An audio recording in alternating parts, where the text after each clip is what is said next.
All right, what is going on, guys? Evan Aldo here. Wanted to tell you a story, and this is an interesting story. So, basically, a few months ago, I had lunch with a guy who was about 70 years old. My friend and I had lunch with this guy who was 70 years old. Really nice guy, really cool guy, wealthy guy, very successful. Seemed to have an amazing life. Some of the stories, some of the things he talked about, some of the things he spoke about. Really intelligent guy too. It looked really good for his age. It looked really good for 70 years old too. And I remember while we were talking to him, obviously, and he's a type of guy who likes to talk to a lot of younger guys, a lot of younger people. And obviously, the guy's pretty successful. And, people want to ask him, how'd you make all this money? What advice do you have, all of this? And I got the vibe very quickly. I figured out pretty quickly, like, why he was successful. Hint, it has to do a lot of mentally, a lot of his mindset. And two, I realized that he probably doesn't actually know why he was so successful. He doesn't know that. Now, people would say, maybe he's lucky, that baby boomer generation, all that. But we asked him, and he didn't seem to. We were asking him, how do we make money, all this, and he was joking, "I'll sell drugs," just joking around, stuff like that. So it was kind of like, he didn't really know. He didn't really know how, and this guy was still making like, at his age, not really doing, this was, not really doing too much work either, just kind of living a life that he wanted to live, living a life that generally he wanted to live, just chilling, just relaxing. I don't know how hard he worked when he was younger. I'm guessing somewhat hard, but probably not that crazy compared to the way a lot of people worked. And I remember my friend said, like, Evan made so and so amount of money with crypto in the last bull run, and he said, "Oh, I made that so far this year," and it was back in July. So obviously, a lot. This guy's obviously making a lot of money, and I remember during this conversation as well, this guy liked to drink quite a bit, by the way, beers and all that, which was pretty interesting. I'm not a big drinker, but I don't think that has too much relevance to do with this story. But anytime we said something negative, he didn't want to talk about it. Anytime we said something negative, the guy didn't want to really hear it. He wanted to just focus on more positive things. Now, that's where I'm going with this and why he was so successful, why this guy was so successful. But it's kind of like, I remember Bob Proctor was talking about how he made, and Bob Proctor, God rest his soul, died a year or so ago, and basically his story was he was 27, never really made much more than minimum wage, never really made that much money, and then all of a sudden, he started doing really well. He read the book Think and Grow Rich, he kind of learned about this stuff, started a cleaning business, and made the equivalent of, I think, $1.7 million. It was $170K, which is about, in today's money, $1.7 million in a matter of a year with his business. And he didn't really know exactly how he did it. He said after, I didn't really know exactly how I did this. I didn't know how I did this. Some people just have that good mindset. Some people, everything they touch turns to gold, kind of. Everything goes well for them for whatever reason, maybe childhood programming, maybe consciously they know about law of attraction, they know about these things, positive thinking, they're able to kind of vibe with the universe. And I think out of some of them may know that's the reason why they're so successful. Other ones, may have other reasons. Maybe they're really, have a lot of hubris, just think it's because they're so good. Other ones, may think they were lucky. I don't know. But it seems like this guy didn't know. But this guy didn't know why he was so successful. But I don't know if I'm explaining this is the best way either. Bear with me. But I mean, you don't meet that many people. I mean, unless you're well connected, unless you're already pretty successful. You're not talking to people making seven-figure salaries. You know what I mean? You're not talking to, most people aren't meeting, maybe you, if you work for a big company, you'll meet like a big high up executive or something sometimes. They're probably still not making, maybe like 400 or 500 grand, something like that. But you're not making people, you're not talking and meeting with people that make millions of dollars a year on a consistent basis either. So basically, that was the main thing there. That was the main thing that I took away from that. Why was this guy so successful? Why? And he seems smart, but not crazy smart. Nothing too crazy. Why was he successful? And why did it seem like he had no clue why he was so successful as well? And he spoke to college students. Well, everyone was asking for advice. Ivy Leaguers, all that, and he had no idea. He had no idea. What to say. I think one of the things he said was, "Oh, don't be an asshole." No idea. And what worked for him may not work for you, obviously. But the thing that I think works for almost everybody is that positive personality, that positive thinking, that visualization. Now, that's where we're getting into, because a lot of people, your inner dialogue, as Neville Goddard says, your inner dialogue is essentially, everybody's got an inner dialogue. Everybody kind of talks to themselves. If you ever seen, maybe the show Dexter, where Michael C. Hall, the actor, is always kind of talking to his dead father in it, and it's kind of him talking to himself, in a sense, because that's that inner dialogue. It's kind of like that. That's kind of that illustrated to a certain extent, and I've heard there's some other analogy for that inner dialogue that I'm kind of forgetting about, but that's okay. It's not too relevant. You got to make that kind of positive, and that's not the easiest thing to do, especially with social media, especially with all the things kind of around us too. And it's very interesting because I was thinking about it. I live in Miami, as a lot of you guys probably know, and I don't really go out too much in Miami. I don't really have that crazy, of a social life that some people, talk about in Miami. Most of the time I'm kind of just doing work. I'm kind of doing things that better myself, exercise, fitness, or, obviously crypto, finance, that type of stuff. And the thing I noticed too is a lot of people are not, and that's the thing people say about America too. The channel Anti-Profit, he talks about that a lot. America seems to be having a lot of mental issues, kind of. And you do see that a lot.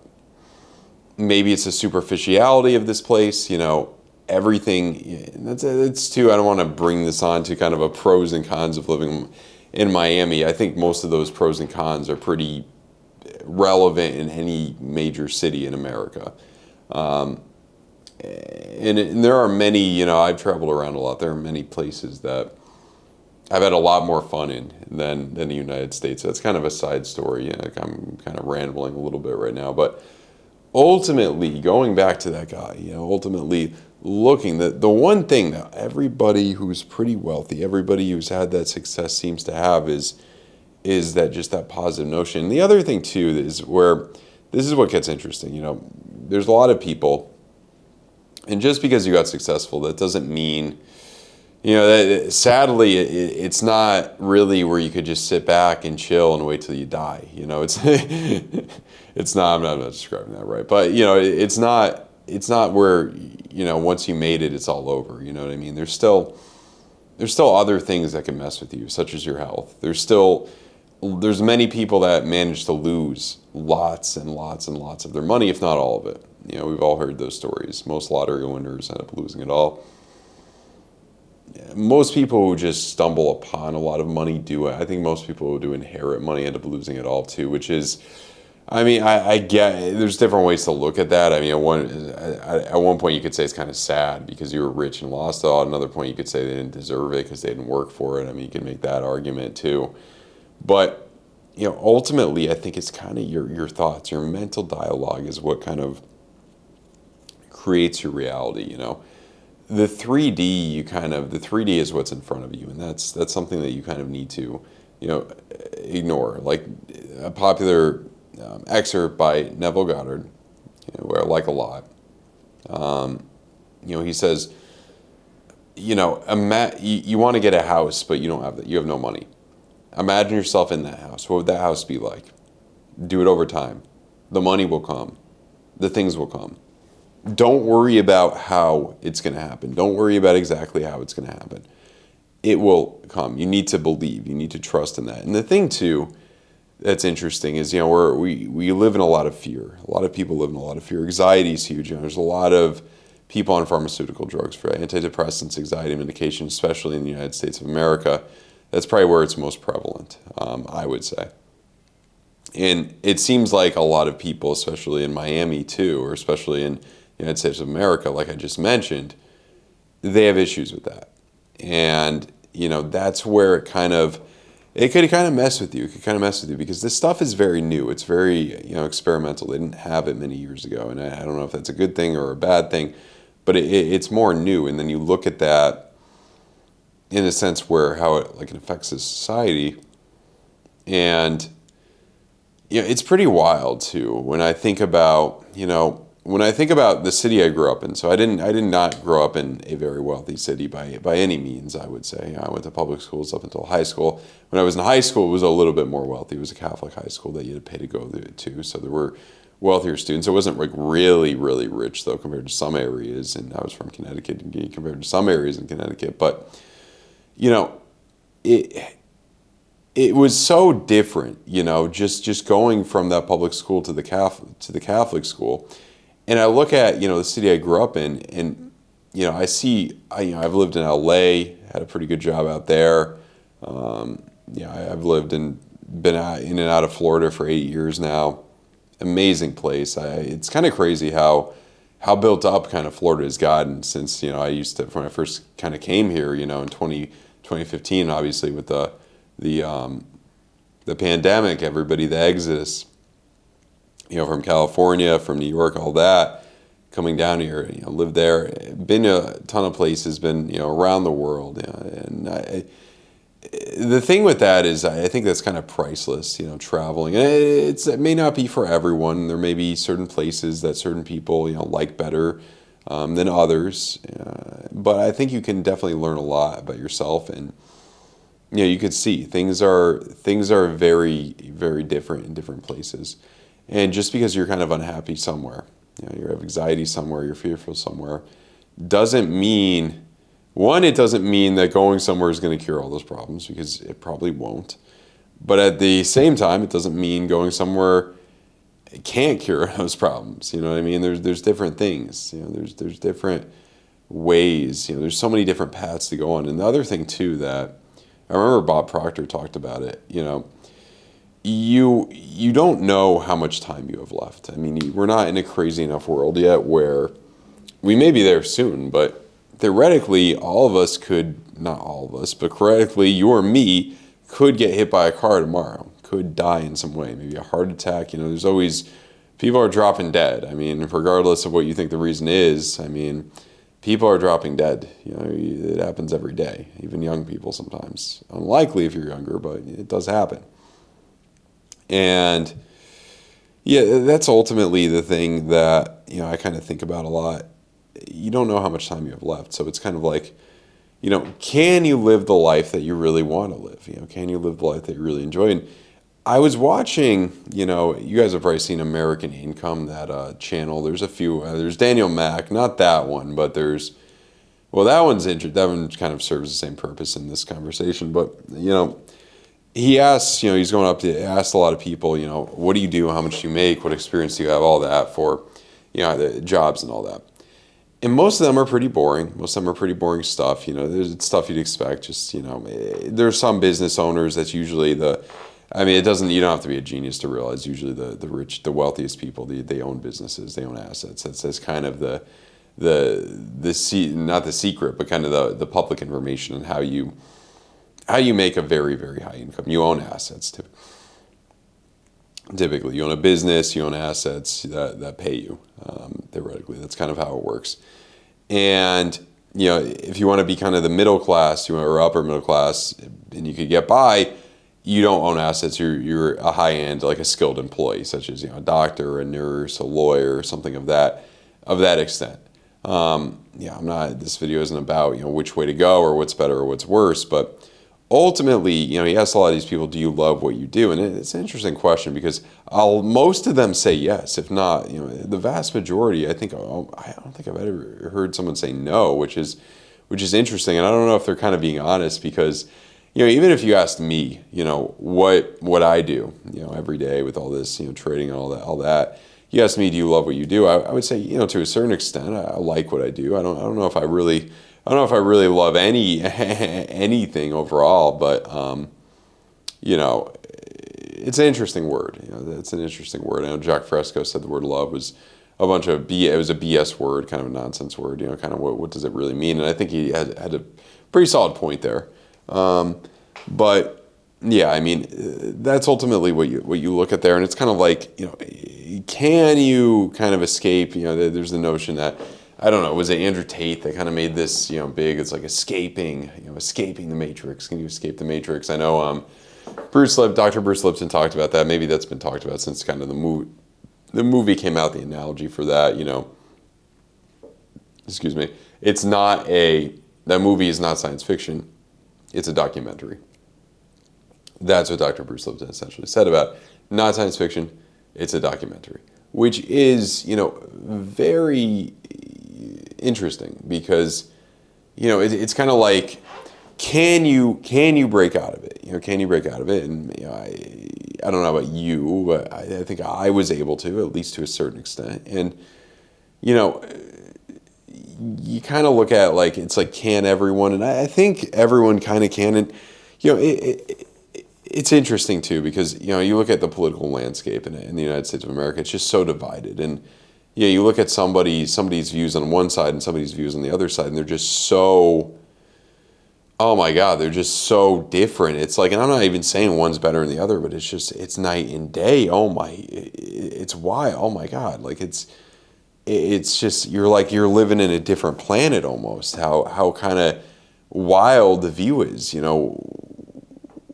it's crazy. It's kind of crazy that the way we're in. And then you look at kind of, China has a social credit score, all of that, face tracking, all that stuff. That's kind of probably, it's going to take time, but it's probably the next thing that we'll see here. Essentially, I don't even know if I should be talking about that, but well, people do. But I mean, it's very.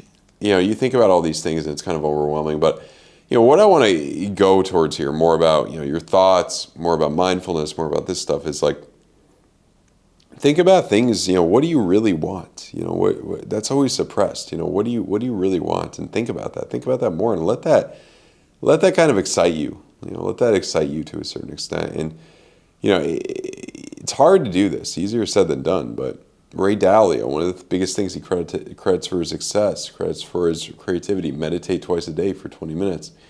I've been trying to do that, with a good amount of failure, but, that's, you get better over time. Just keep trying, I look at too, you look at the notion that there's a lot of people go to college.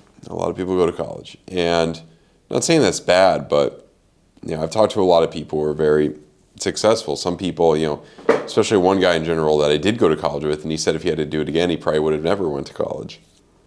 A successful entrepreneur. And, there's 13-year-old kids becoming millionaires. Not very common. There's 16-year-old kids becoming probably even multimillionaires. Not very common. But, it's like, if they can do it, can you? I think they can. I mean, I guess there's so many excuses. Maybe they had talent. Maybe they had this, the other things that you didn't have. But maybe it was just their mindset. They were just so excited by it, so into it that they tried and they didn't take no for an answer. Really, they kept going when it was tough. They kept trying. And I think fear of failure is obviously a big deterrent. If you watch anything motivational, fear of failure is something that they tell you is going to be, something that deters a lot of people from trying things. Fear of embarrassment, procrastination in a lot of ways is fear of failure. You're afraid because you think it's not going to work out, so you don't even try. And we've all been there, and I think that affects everybody, even billionaires, even people that have already accomplished everything. When you get the money, you're afraid to lose it. You know what I mean? Everybody's when you get the wealth, everybody wants a little bit from you. Everybody's asking for it. They don't think you really deserved it. So they want to take their kind of piece of it, and everybody say it. Everybody wants to try to sell you something. Everybody wants to. There's negatives to everything. But I think about it a lot. Like, what's kind of the best way to live life? Sometimes, what's really the best way to live life? And I think that the visualization. I think that the positive thought way, tuning your mental dialogue in the way that you really want it. Thinking about the things you really want that excite you is really the way. And with all the technology, obviously, you could see, simulate a lot of, especially VR coming out now. I mean, I don't really use VR, but you could simulate a lot of things. And I don't know if that's good. I don't know if that's necessarily bad. I think it's probably, kind of a good thing, overall.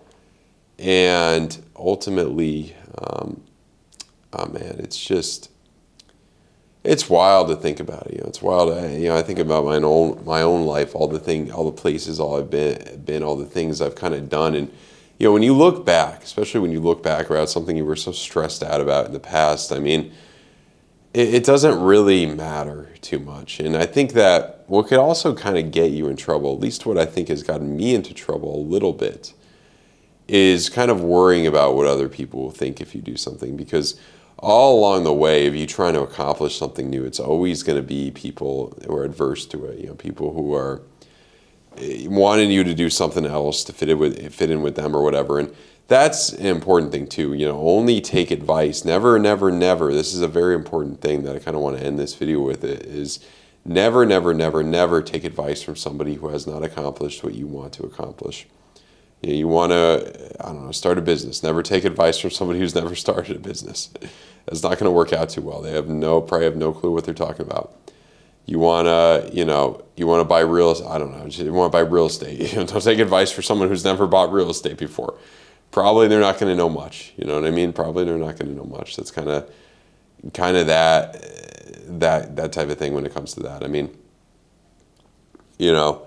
that's why it's important. Surround yourself with people you want to be like, and it's not as hard as as you may think. It's not as hard as you may think. And when you look at society, a lot of people are goofing around. A lot of people aren't taking things too seriously. A lot of people are just kind of on autopilot, if you will. And it's not that hard to get in front of them. It's not that hard.